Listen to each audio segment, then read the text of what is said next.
اب ہم جس معاملے پر بات کرنے جا رہے ہیں، میں اور صدف اور ہماری ٹیم کوشش کرتی ہے کہ ہم جو کھانے کی چیزیں ہیں یعنی کہ اشیاء خورنوش ہیں ان پر زیادہ سے زیادہ اویئرنیس کریٹ کر سکیں، اور ہمارے اپنے لیے بھی بہت ضروری ہے. ہم سبزیوں پہ، گوشت وغیرہ کے حوالے سے، کافی چیزوں کے حوالے سے بات کرتے ہیں، لیکن مسالہ جات بڑا امپورٹنٹ رول پلے کرتے ہیں اس کے اندر. اور مسالہ جات کون سے لیں؟ آج کل پیکڈ آئٹمز اور پھر جلدی جلدی کھانا بنانے کا بڑا رجحان ہے، وقت لوگوں کے پاس نہیں ہوتا. چٹنیز، گارلک پیسٹ ہوتا ہے، کیچپس بھی آپ دیکھ لیں کہ اس کے اندر کیا کیا انگریڈینٹس ہیں اکثر ہمیں پتہ بھی نہیں ہوتا. پریزرویٹیوز اس میں ہوتے ہیں. پریزرویٹیوز یس دے آر ویری ڈینجرس. تو کیا کیا چیزیں نقصان دہ ہیں، ان سے کیسے بچا جا سکتا ہے؟ ہمارے ساتھ اسٹوڈیوز میں موجود ہیں ڈاکٹر سمیرہ نسیم، اسسٹنٹ پروفیسر بھی ہیں، نیوٹریشنسٹ بھی ہیں. تھینک یو سو مچ جی، آپ نے ہمارے لیے وقت نکالا.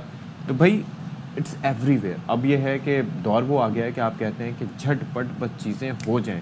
انینز بھی ہم مارکیٹ سے لائیں تو وہ بھی وہ براؤن ہوئے میرے خیال میں اس میں بھی پریزرویٹیو کے اور ہم نے اتنا نارملائز کر دیا ان کا یوز کہ آئی تھنک اب لوگوں کو استعمال کرتے ہوئے یہ بھی آئیڈیا نہیں ہوتا ہوگا کہ یہ جی پیکڈ آئٹم ہے، یہ فروزن آئٹم ہے، اس میں کوئی خرابی ہے. ہاں اس میں کوئی خرابی ہے.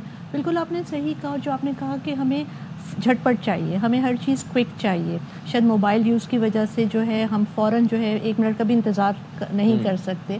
تو یہ ہمارا ایک لائف سٹائل بن گیا ہے. لیکن ہم شارٹ ٹرم میں سوچ رہے ہوتے ہیں، ہم لانگ ٹرم میں نہیں سوچتے. میں ہمیشہ یہ بات کہتی ہوں کہ خوراک ایک ایسی چیز ہے جو ہم آج کھاتے ہیں لیکن اس کا اثر 20-25 سال بعد آتا ہے، اور وہ زیادہ تر ارریورسیبل ہوتا ہے. یعنی کہ اس وقت جو ہے ہم بہت کچھ نہیں کر سکتے، بہت اس کو اس میں بہتری نہیں لا سکتے.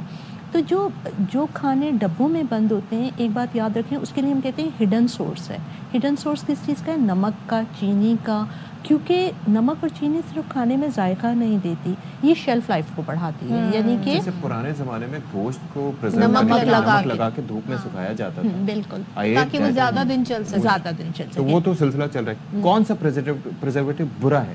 دیکھیں، پریزرویٹو کو اس طرح سے ہم کیٹیگرائز نہیں کر سکتے، لیکن کچھ پریزرویٹوز جس کی لسٹ جو ہے وہ اویلیبل ہوتی ہے انٹرنیٹ پہ، اور ایسی سوسائٹیز ہیں، ایسی آرگنائزیشنز ہیں جو کہ بتاتی ہیں کہ اس لیول سے زیادہ اگر آپ بڑھیں گے پریزرویٹو میں تو وہ نقصان دہ ہوگی. تو ایون بعض ممالک میں جو ہے لسٹ کچھ دی ہے کچھ پریزرویٹوز کی جس پہ انہوں نے وارننگ سائنس لکھ دی ہیں. اس لیے میں ہمیشہ یہ بات کرتی ہوں کہ جب بھی اول تو کوشش یہ کی جائے کہ ڈبوں میں بند جو پریزرو فوڈ ہے اسے بلا وجہ استعمال نہ کیا جائے. جیسے اگر آپ کے پاس اس وقت مارکیٹ میں تازہ ٹماٹر موجود ہیں تو کوئی ضرورت نہیں ہے کہ ڈبوں میں ہم جو ہے وہ بند پیوریز یا ٹومیٹو پیسٹ خریدیں، کیونکہ نہ صرف ہماری صحت کے لیے خراب ہے، یہ انوائرمنٹ کے لیے بہت ہیزارڈس ہے. اس وقت 50% جو ایک سالڈ ویسٹ کی انوائرمنٹ کی بات کرتے ہیں وہ فوڈ انڈسٹری کی وجہ سے. تو اگر ہم اس کا استعمال کم کر دیں یا اس کو استعمال کو بند کریں اور تازہ سبزیاں استعمال کریں تو نہ صرف ہماری صحت کو اچھا کرے گا بلکہ ہماری انوائرمنٹ کے لیے بھی پروٹیکٹیو ہے. اچھا، ایک چیز اور بتائیے گا. اکثر بیشتر لوگ ظاہر ہے مختلف مسالے جات اس لیے بھی یوز کرتے ہیں، انہیں ریسیپی بھی پتہ ہوتی ہے، اس لیے کہ جی اچھا مزید ذرا چٹخارے دار ٹیسٹ آ جائے. Same with the Chinese salt, اس کا بھی بڑا استعمال ہوتا ہے، مونوسوڈیم گلوٹامیٹ. کتنا نقصان دہ. گورنمنٹ ابھی اس پہ ریویو بھی کرنے جا رہی ہے سپریم کورٹ کے بین پہ. ایگزیکٹلی. دیکھیں اس میں جو ہے کنٹروورشل اس میں رپورٹس ہیں، لیکن اصل چیز جو آپ نے بات کی نا کہ اس سے زیادہ چٹخارا آتا ہے، اس کی وجہ یہ ہوتی ہے کہ اس میں نمک کی مقدار جو عام طور پہ مسالے گھروں میں ڈالا جاتا ہے اس سے اس کی مقدار کہیں زیادہ ہوتی ہے. میں آپ کو ایک چھوٹی سی ٹپ دوں گی اور ناظرین اس کو گھر میں ٹرائی کر سکتے ہیں کہ اگر آپ کھانا بنائیں اور اس میں نمک جب تک نہیں ڈالتے کھانے میں سے خوشبو نہیں نکلتی. جیسے آپ کھانے میں نمک ڈالتے ہیں تو اس میں خوشبو آ جاتی ہے. تو جتنا زیادہ نمک ہوگا اتنا ہی زیادہ اس کا فلیور اروما اس کا بڑھے گا.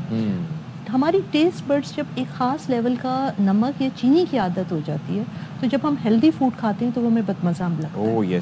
آپ نے دیکھا ہے بچوں کو اگر بہت زیادہ آپ ٹافیز دیں تو وہ فروٹ نہیں کھاتے، حالانکہ دونوں میٹھے ہیں. وجہ یہ ہوتی ہے کہ جو ٹافی ہے ٹیسٹ برڈز آپ کو زیادہ ہائی لیول آف سوڈیم اور شوگر کا عادی ہو جاتے ہیں. تو is it bad for our health? Definitely it is bad. میں نے جیسے آپ سے پہلے کہا کہ hidden source of salt and sugar ہے. ایون اگر آپ نمکین بسکٹ بھی لے رہے ہیں نا تو اس میں چینی ہے، اور اگر آپ میٹھے بسکٹ لے رہے ہیں تو اس میں نمک ہے. تو اس لیے جو اس کا سب سے زیادہ بہتر اس کا سلوشن ہے وہ یہ ہے کہ میں آپ کو پیزا کھانے کو منع نہیں کروں گی، لیکن آپ پیزا گھر میں بنائیں.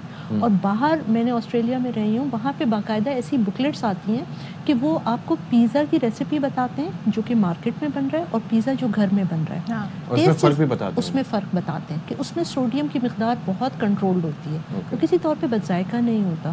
تو اب ایسے ٹولز ایجوکیشنل ٹولز آ گئے ہیں اسپیشلی انٹرنیٹ پہ, اور مجھے بڑا اچھا لگتا ہے کہ آج کل جو ہے وہ ہوم شیفس کے چینلز ہیں, یوٹیوب چینلز, بالکل, تو آپ ان سے دیکھ کے آپ گھر میں بالکل ویسے ہی کھانا بنا سکتے ہیں. بہت انفارمیشن ہے جس سے فائدہ اٹھایا جا سکتا ہے. اچھا, ایک چیز جو بڑی, کیونکہ مائیں ان کو بہت ساری ذمہ داریاں ہیں, بچوں کو لنچ باکس بھی دینا ہے, پہلے کباب گھروں میں بن کے رکھے آتے ہیں, اب وہ جی ڈبے میں آتے ہیں, نگیٹس ایسے آتے ہیں, وہ بچے کھاتے بھی وہی ہیں. پوچھو آپ کیوں دیتی ہیں تو کہتے ہیں اس کے نقصان کیا ہے. دیکھیں, پہلی بات تو یہ کہ بچے کو کیسے پتہ چلا کہ نگیٹ کیا ہے, وہ ہم ایز اے پیرنٹ دیتے ہیں. تو ہم جو میں نے بھی آپ کو ٹیسٹ برڈ کی بات کہی ہے نا, کہ آپ بچے کو اس لیول پہ لے کے ہی نہ آئیں. تو ڈے 1 سے جو ہے جتنا ہوم میڈ فوڈ, اور آپ یقین کریں کہ میں آسٹریلیا میں بھی رہی, یو کے میں بھی رہی, وہ واپس قدرتی چیزوں پہ جا رہے ہیں, وہ واپس ہوم میڈ فوڈ پہ جا رہے ہیں, وہ واپس کچن میں جا رہے ہیں. تو ہمارے ہاں ایک تو یہ مسکنسیپشن ہے کہ جی ہمارے پاس ٹائم نہیں ہے. تھوڑی سی ہم مینجمنٹ کریں, اسپیشلی اگر ہم مینیو پلاننگ کریں, ہم ایک ہفتے کا اپنا مینیو پلاننگ کریں, وہ ساری گروسری ہم ایٹ اے ٹائم گھر لے کر آئیں. ایک چیز ہے میم, ایک چیز ہے کہ آپ اپنے گھر کی حد تک بچوں کو کنٹرول کر سکتے ہیں, لیکن اگر بچہ لنچ لے کے اسکول, اور no matter what you do with the test, وہ جو پرزرویٹیوز اور آرٹیفیشیل فلیورز ہیں اس کو آپ بیٹ نہیں کر سکتے ان ٹرمز آف فلیورز. اور کوئی دوسرے بچے لا کے اگر اپنا فوڈ شیئر کرتے ہیں تو آپ سے بچہ آ کے تو پھر وہی مانگے گا.